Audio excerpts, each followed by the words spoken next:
Now, what I'd like to talk about is what I call the 10 most dangerous things people say about stocks. Here's a good one. If it's gone down this much already, it can't go any lower. I remember when Polaroid went from 140 to about 107, and people said, if you ever get Polaroid under 100, you've got to buy it. You just back up the truck, buy the stock. Stock you get to 110, then rally, fall 103, you go 112, go 105. They said, gets under 100, buy Polaroid. Polaroid broke 100, people started buying it, and within 9 months, the stock was 18. I saw the same thing with Avon Products. So just saying, it's gone down this far, how much lower? I mean, it's crazy, but, it can keep going. In fact, I tried this out. Kaiser Industries, I was a new analyst at Fidelity, and we were about to buy the biggest block ever at Kaiser Industries. The stock had gone from 29 to 17. We're about to buy the largest block ever in the history of the American Stock Exchange. We bought, 10 or 15 million shares. At 15 3/4, I said, my God, the stock's gone from 29 to 17. How much lower can it go? So we bought this enormous block at 15 3/4. So I called my mother and I said, Mom, I guess stock at Kaiser Industries, it's 10. So about 3 months later, I said, you ought to buy this. It's gone from 29 to 10. How much lower can it go? Well, it went to 9, it went to 8, it went to 7, it went to 6, it went to 5, it went to 4. Now, fortunately for me, this happened very rapidly, or I'd be working at the Stop and Shop bagging behind the lines instead of Fidelity. So fortunately, this was compressed in only about 6 months. So I had to go to the fund manager and say, I was a little bit early on this at 15 3/4, we call this premature in the business. I had a correction, which is a euphemism for losing a lot of money rapidly. So I said, let's check this again. The stock's 4. They own 45% of Kaiser Aluminum. They own 59% of Kaiser Steel. They own 38% of Kaiser Cement. They own all of Kaiser Electronics, all of Kaiser Broadcasting, which had 7 TV sets. They own Jeep. They had Kaiser Fiberglass. I said about Kaiser Sand and Gravel. They had a bunch of other Kaisers, and they had no debt. Now, in this room, because I know Freeman Billings is very interested in financial stocks, no one's ever gone bankrupt without any debt. Now, that would take a real, I think you have to give some kind of distinguished service award to somebody who did that. But they had no debt. I said, it's not going to go to 0. I was wrong when I said it can't go below 15. So we hung on, and within 3 years, they gave out the shares in Kaiser Steel, gave out the shares in Kaiser Cement, gave out the shares in Kaiser Steel and Aluminum, and they sold off all the businesses. You got about $55 a share. But if you didn't know the story, and the stock went from 15 to 11, and you're just saying how much lower can it go, when it went to 9, went to 8, you would have gone. So you can't just say it can't go any lower, because I saw Taco Bell go from 14 to 1 in 1974, and they had no debt and making 60 cents a share. There's a corollary to that that's even more dangerous. If it's gone this high already, how can it possibly go lower? Higher, sorry. That Philip Morris, adjusted for splits, sold for 12 cents in 1951. And then it goes to 60 cents in 1961. So it goes up 5-fold, and you say to yourself, how much, it never sold for that, but just for splits, you say, how much higher can this go? It's gone up 5-fold. They missed the power of Marlboro. They missed there's 220 countries in the world. They missed the cash flow of the company. They missed everything. This stock was a 100-bagger after going up 5-fold. But people sold it just saying, how much higher can it go? Can't go any higher. They did the same at Home Depot. They did the same with Toys R Us. I did the same thing at Toys R Us. Just saying it can't go any higher, it's gone this much already, that's very dangerous, and don't use that one. And it's a very bad thing to do. Eventually, they always come back. Here's another one that sucks. That's a technical stock market term we just use only in the stock market. The RCA just about got back to its 1929 price, was backed out by GE. Manville never came back. International Harvester, even with its name changed and adjusted for splits, hasn't got all the way back yet. Western Union, double knits, remember those wonderful things? Floppy disks. They don't have to come back. But they say eventually they always come back. Not true. Here's a great one. It's $3. How much can I lose? This is a great one. Because get out. I don't have a computer and I can't do high-level math, but just do this one. So let's say your neighbor buys $10,000 of a stock at 50, and the stock's now 3, and you put $25,000 in at 3. If it goes to 0, who loses the most? A lot of people cannot answer this question. I mean, if you put $1 billion in at 3, you can lose $1 billion. I mean, they blow taps in lots of companies every year. You know, you just have, they can go to zero. Here's a good one that helped me a lot. It's always darkest before the dawn. This business is terrible. It's awful. You ought to buy the group. This is not a good way of making money. Here's one you're probably talking about before lunch, freight car deliveries. In 1979, there was 96,000 freight cars delivered in the United States. 2 years later, it fell to 45,000, the lowest in 23 years. So it goes from 96,000 to 45,000. People say business is awful, it's horrible, pathetic. Then it falls to 25,000. They say, just load up. There's about 15 opportunities to lose money here. There's about 15 suppliers of freight cars, 15 manufacturers. Business was awful. Well, last year we shipped 7,000 freight cars in the United States. The business just continued to be miserable. And I'll give you one there's even greater opportunity to lose money on. Energy services industry. This, we all had a great opportunity to get our heads handed to us. In 1982, there was 11,000 of those oil rigs drilling those holes all over Oklahoma and Texas and Colorado. We used to have the rig count every week. And the rig count fell from 11,000 in 82 to 6,000 in 83. Then it fell a little bit lower in 84. And there's hundreds and hundreds of companies here. Companies that made the muds and did the downhole stuff, the fracturing companies, the well companies, all the measurement companies, the Schlumbergers, the bid companies. Lots of opportunities to lose money here. There's an equal opportunity here for serious losses. And the people said, listen, the business is terrible, let's buy these groups. Well, the rig count was only 1,000 3 years ago.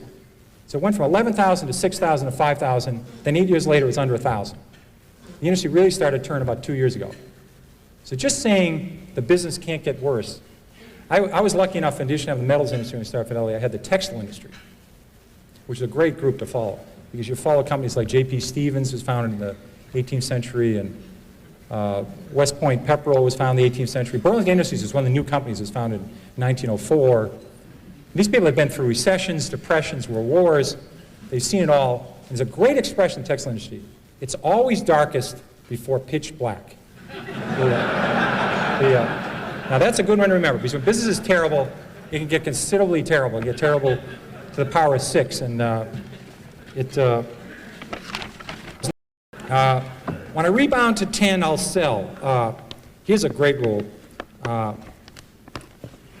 Somebody buys a stock at 10, and it falls to 6. They say, if it gets back to 10, I'll sell.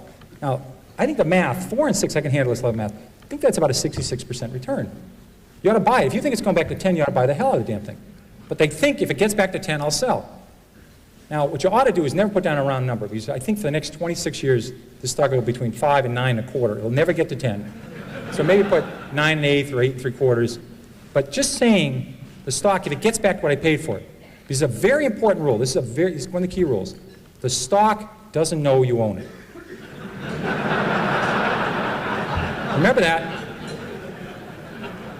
You could be a miserable person. You could have, never helped anybody, never done anything right, had 67 spouses, never done anything right. If you own Coca-Cola the last 50 years, it's gone up 300-fold.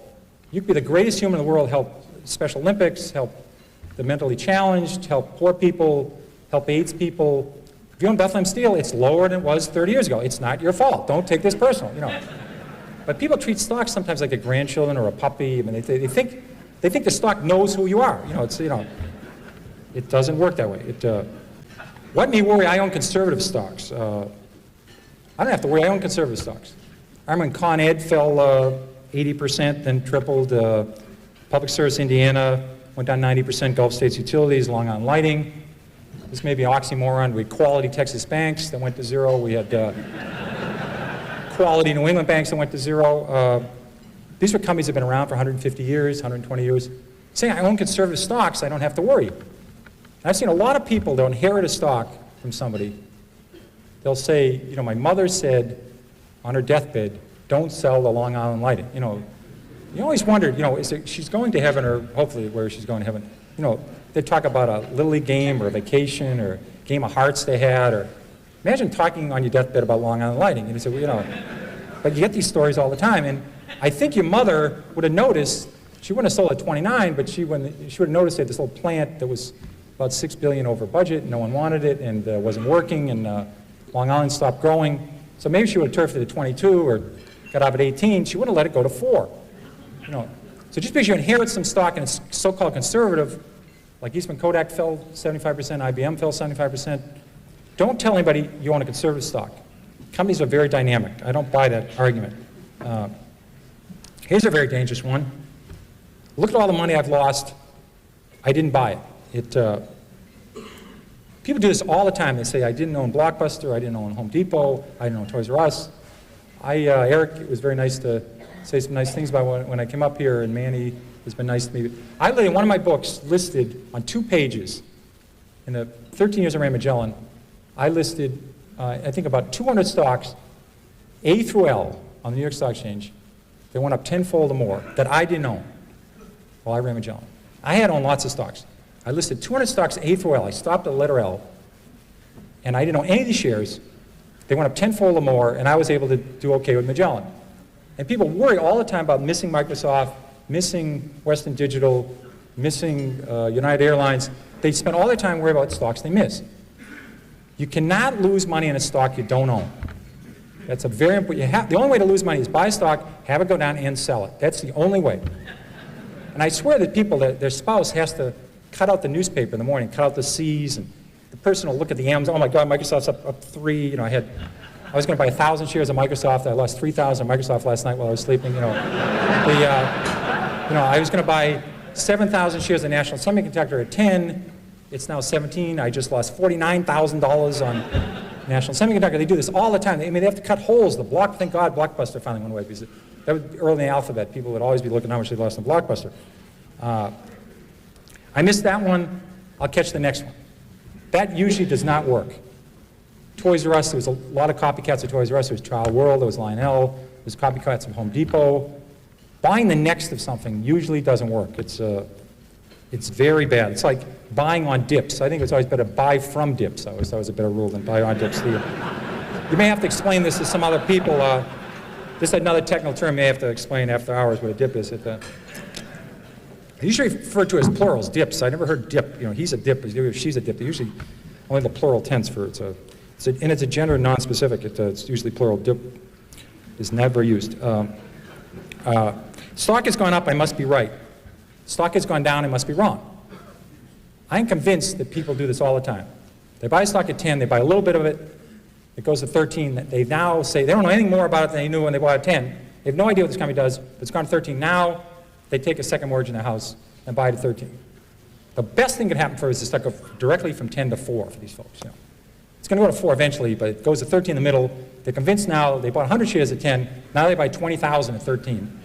And all the fact is the stock went from 10 to 13 is it went up.